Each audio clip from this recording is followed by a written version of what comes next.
everybody, welcome back to Breakfast with Bob from CLASH Daytona. My name is Bob Babbitt. We're brought to you by the NASCAR Foundation, Daytona International Speedway, USA Triathlon, Aquasphere, and Varlo. Our next guest, Hanne DeVet from Belgium. How you doing, Hanne? Yeah, I'm great, thank you. It's been a nice morning so far. And this is your first long-distance event. Yeah, correctly. And how long have you been in doing the World Tour? It's my 7th year doing triathlon, and very fast I started getting into international racing already as a junior. So I basically made every step as racing internationally as a junior, then under 23, and this year was the first year of racing elite internationally. And how was that year for you? It's been pretty tough. All the girls are very strong. I'm still trying to find my right way into it, but I feel like every year I'm improving the little things. And yeah, it's just super exciting to race with all these world-class athletes. So it's been very enjoyable, but very tough as well. What got you into the sport? I'm always been very passionate by sport from when I was a child. I had too much energy as well. So I was in a swim club. I did a bit of running on the side. I did a bit of riding with my dad in the weekends. And my dad was a triathlete as well. Oh, okay. Very low-key, like right. a proper age grouper. Yep, like the rest of us, yeah. And every year we had like a triathlon in our hometown.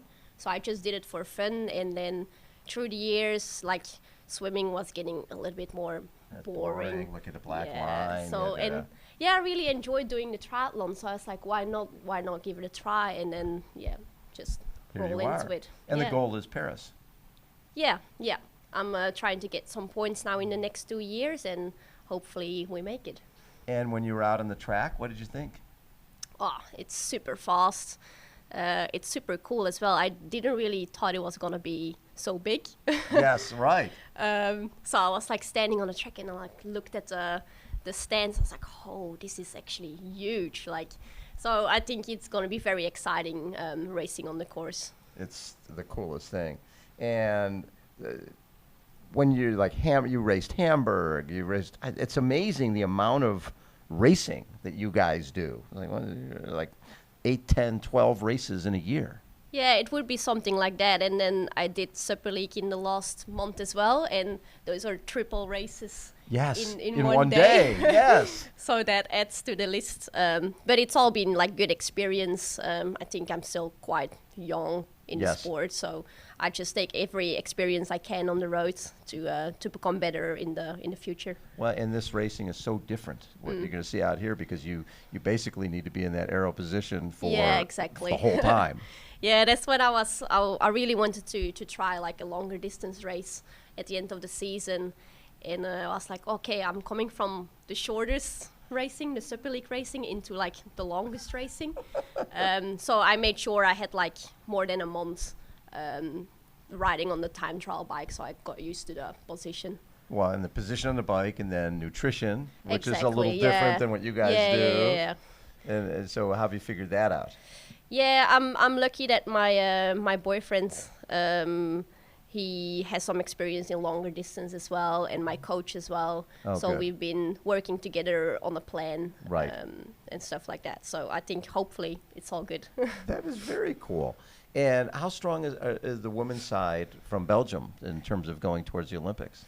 At this point, we're basically with 4 ladies aiming to go to the Olympics. Okay, and you guys get 2 of course, at this point, you don't know how many spots you get. Yeah, right? I think it's normally you get 2 spots, and I think for us girls, it's going to be very difficult to get a 3rd spot. Right. But if we can make it with 2 girls into the Olympics, and we can have a mixed relay team, that's the main goal. So yeah, I think at this point we're very privileged that we have 4 girls, because last year in Tokyo we only had 2 girls. And with injury it was sometimes a little bit stressful. So I think at this point we're looking better than last year. So yeah. That's very fun. And you did the arena games. Yeah. That's pretty cool. Yeah, that was something else as well, but I kind of liked it, I think. You're someone who likes the variety, who wants to jump in and try different things. Yeah, I think, like I said as well, like I just try to take every experience on the roads I can just to become a better athlete in the future. So I think it's a good thing they organizing a lot of different kind of racing these days that you can taste a little bit of everything and see like where your path is. Maybe if I perform very good on Friday, maybe that's more my path than the shorter racing. Exactly. And we've seen that. You've seen people come to this race, and it's great because we meet people for the very first time, and all of a sudden they're Magnus Dietleff, right? And when we first talked to them, nobody knew who these guys were.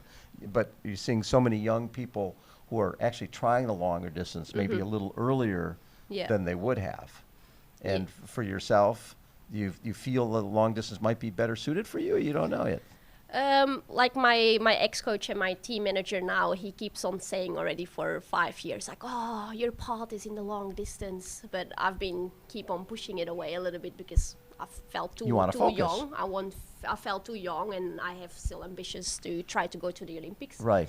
But now I thought this year is the time to actually give it a try. So yeah.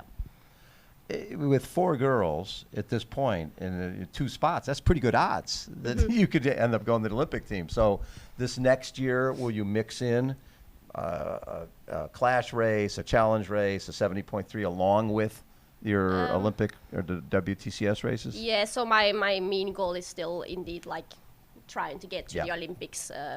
But I'll see how the race goes on Friday, how I like it. Maybe I absolutely don't like it. Like, you never know. It's possible. Yes. But if it goes very well and I like it, maybe I try to fit another one in. But it's going to be a very, very hard year of it's a year before the Olympics, and you've got the test event and all the rest of it, right? So it's going to be a very busy year of racing as well. So if I do find a spot in between, I might give another try on the time trial bike. Very cool. And how have you had to change your training for this, besides more time in the time trial bike? That's really the main thing. That's exactly it. I think I did like a few more hours of riding than usual, but the swimming and the running basically stayed the same. I think that's like the training for ITU is actually kind of perfect training for long distance as well these days. Only exactly like you need to spend more time on a TT bike. Right. When you go to those Super League events, the Super League just seems so much fun, just like a carnival. There's so much excitement. You got the short shoot. You got all this stuff happening. Did you enjoy it? Oh, I really, really much enjoy it. Like, I just hope in the future that I become a little bit stronger so I can race longer in the front of the race, because racing at the back of the race is not that much fun. But just the whole atmosphere around the Super League is just, it's amazing. Yeah. What do you look at as the best race you've had so far? I actually think I have to say European champs this year. I finished 22nd. 22nd, yeah. In Munich. Yeah, and I think it was just overall a very, very good performed race. So yeah, I was very happy about that one. You're 12th at Hamburg. That was with the mixed relay team. Oh, the mixed relay you got to. What do you think of the mixed relay? That's pretty fun too. Yeah, it's a fun event. I think it's a very good thing to bound a team. Right. So it's very amazing to see just all the countries racing against each other instead of just individuals. Well, I hope we see you more at these races. It's fun to meet you, Hanne. Well, it's nice to meet you too. Hanne DeVet has been our guest, everybody. Be watching out for her. Hopefully she'll be competing for Belgium in the 2024 Olympics in beautiful Paris. Hold on. We will be right back.